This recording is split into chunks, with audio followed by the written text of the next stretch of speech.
विष्णुदेव।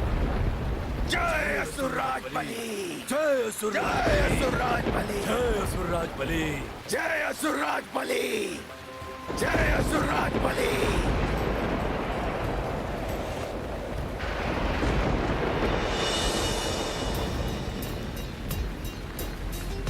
धन्वंतरी देव आयुर्वेद के साथ।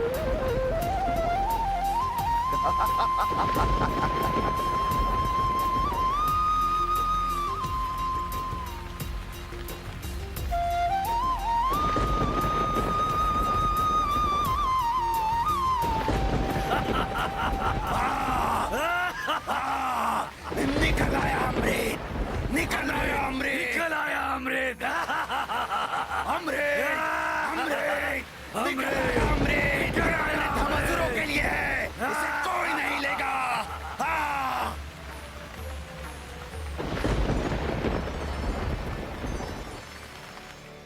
अच्छा, तो इसका अर्थ है असुर अमृत को बड़ी ही ललचाई दृष्टि से देख रहे थे।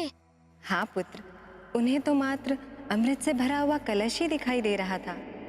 उन्हें ना तो धन्वंतरी देव दिखाई दिए और ना ही आयुर्विज्ञान कोश का आयुर्वेद दिखाई दिया, और ना ही औषधि गुणों से भरपूर बूटियां दिखाई दी जो धन्वंतरी देव के हाथों में थी। अमृत को देखकर असुर बड़े ही उतावले हो गए होंगे माता। हाँ अनुमान, उन्होंने अपनी असुरी वृत्ति का प्रमाण दे दिया।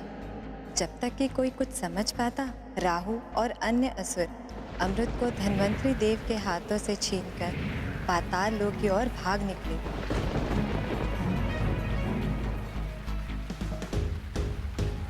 राहु!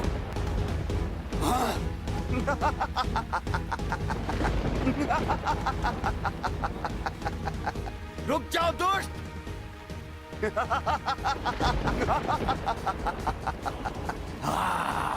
राहु कलश लिए छुपने का स्थान ढूंढ रहा था। इसी मात्र अमृत कुंभ से अमृत छलककर 4 स्थानों पर जा गिरा। हरिद्वार, प्रयाग, उज्जैनी एवं नासिक। कुंभ से गिरे उस अमृत के प्रभाव से चारों स्थान पवित्र हो उठे। जब राहु को छुपने के लिए कोई भी उचित स्थान नहीं मिला तो वो पाताल लोक जा पहुंचा। ये अमृत अब मेरा है, अब मुझे अमर होने से कोई नहीं रोक सकता। दैत्यराज बलि, देखा आपने, वो देवता कुछ नहीं कर पाए। उनके नेत्रों के समक्ष ही मैं ये अमृत ले आया। ये अमृत अब मेरा है, मेरा। हमारा कहो राहु। हाँ? ये अमृत अब हम सब असुरों का है। हाँ? हाँ, ये सब सबका हम है। सभी का है। हम सभी का है।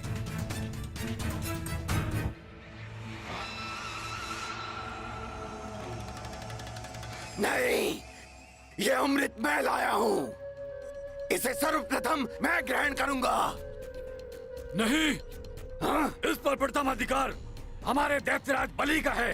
उसके पश्चात उनके विश्वस्त रक्षकों का, और तब किसी और को प्राप्त होगा ये अमृत। नहीं, सर्वप्रथम अधिकार सबसे शक्तिशाली का होता है, इसलिए अमृत का पान सबसे पहले मैं करूंगा। ये मूर्ख आपस में ही लड़ते रहेंगे। उचित होगा कि मैं ये अमृत लेकर निकल ही जाऊं यहाँ से। हमें चाहिए, हमें चाहिए, मुझे चाहिए। राहु, तुम अमृत लेके कहाँ चले राहु? रुको! ये अमृत ले जाने से पहले तुम्हें हमारा सामना करना होगा। राहु! राहु, रुक जाओ राहु! राहु, रुक जाओ! मूर्ख! ये मूर्ख असुर आपस में ही लड़ मरेंगे। आपस की लड़ाई का लाभ बाहर वाले उठाते हैं। ये इन मूर्खों को कौन समझाए? माता, ये तो बड़ी विचित्र सी बात है। असुरों को तो परस्पर सहमति से अमृत बांट लेना चाहिए था, परंतु वो तो आपस में ही लड़ाई करने लगे। श्वास प्रवृत्ति है ये, ना स्वयं खाएंगे ना ही किसी और को खाने देंगे। असुरी वृत्ति भी ऐसी ही होती है हनुमान। पहले वो देवताओं के साथ अमृत बांटना नहीं चाहते थे, अब अपने साथी असुरों के साथ भी उन्हें बांटना स्वीकार नहीं था। अधिक लालच जो प्राप्त हो रहा है उससे भी दूर कर देता है। हाँ माता, माँ भी कहती है लालच बहुत ही बुरी बला है। हाँ हनुमान, अब स्थिति ये थी कि देवता बिना अमृत के ही रह गए थे। देवगणों, ये दुष्ट असुर छल करके अमृत छीन ले गए। यदि उन्होंने अमृत ग्रहण कर लिया तो बहुत बड़ा अनर्थ हो जाएगा। हाँ देवराज, यदि असुर अमृत पीकर अमर हो गए तो तीनों लोग उनके अत्याचारों से त्राहिमाम कर उठेंगे। हाँ वायुदेव, ये स्वर्ग पर भी अधिकार कर लेंगे तो फिर हमें न जाने कहां कहां भटकना पड़ेगा। हम ऐसा नहीं होने देंगे वरुण देव। माता लक्ष्मी की कृपा से हमें अपनी शक्तियां पुनः प्राप्त हो गई है। ये दुष्ट असुर अमृत ग्रहण करें उसके पूर्व ही हमें उनसे अमृत छीनकर वापस लाना होगा। हम इन असुरों का अंत कर देंगे। इस दुष्टता का परिणाम उन असुरों को भोगना ही होगा। चलो। किंतु हम उन्हें ढूंढेंगे कहाँ? पाताल लोक तो बहुत विशाल है और हमारे ढूंढने से पूर्व ही वो अमृत पान कर चुके होंगे। किंतु हम इस प्रकार मुक्त दर्शक बनकर खड़े भी तो नहीं रह सकते ना।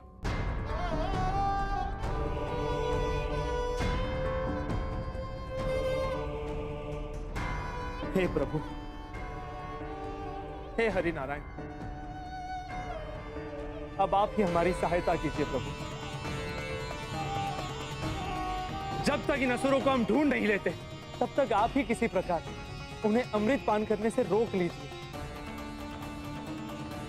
हमारी सहायता कीजिए प्रभु, हमारी सहायता कीजिए। हे प्राणवल्लभ, अमृत तो राहु ने छल से छीन लिया है। यदि असुरों ने अमृत पान कर लिया तो अनर्थ हो जाएगा प्रभु। इस अनर्थ को रोकिए स्वामी। अमृत पान के योग्य मात्र देवता है, उन्हें अमृत प्रदान कीजिए स्वामी। प्रिय, किंतु अमृत को वापस लेने के लिए असुरों को कुछ तो लालच देना ही होगा, कुछ ऐसा जिसे देखकर वो अमृत को भूलकर उसकी ओर आकर्षित हो जाएं। ऐसा क्या लालच हो सकता है? हाँ, आसुरी प्रवृत्ति वाले स्त्री सौंदर्य की ओर सर्वप्रथम आकर्षित होते हैं।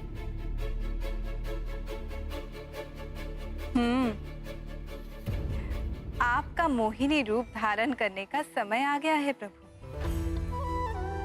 समस्त संसार को मोह में डाल देने वाला आपका मोहिनी रूप। आपकी इच्छा अवश्य पूर्ण होगी प्रिय। वैसे भी नवविवाहित दुल्हन की इच्छा का सम्मान करना पति का कर्तव्य होता है।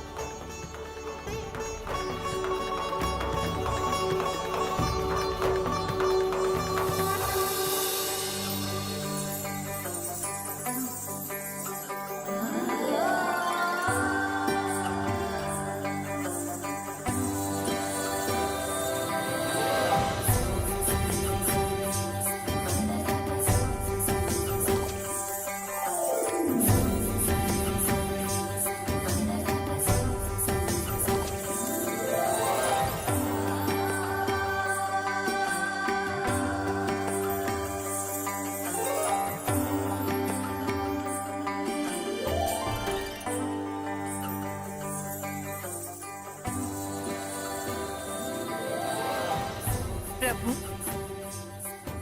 आपके इस अपूर्व सौंदर्यमय रूप को देखकर तो तपस्वी भी अपना तप छोड़ दे,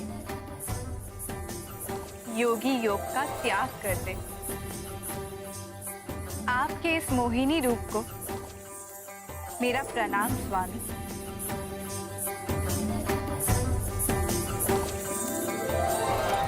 प्रभु श्री हरिनारायण देवी के रूप में। माता, ये तो आपने बड़ी ही आश्चर्यजनक बात बता दी। आश्चर्य कैसा हनुमान? मैंने पहले भी बताया था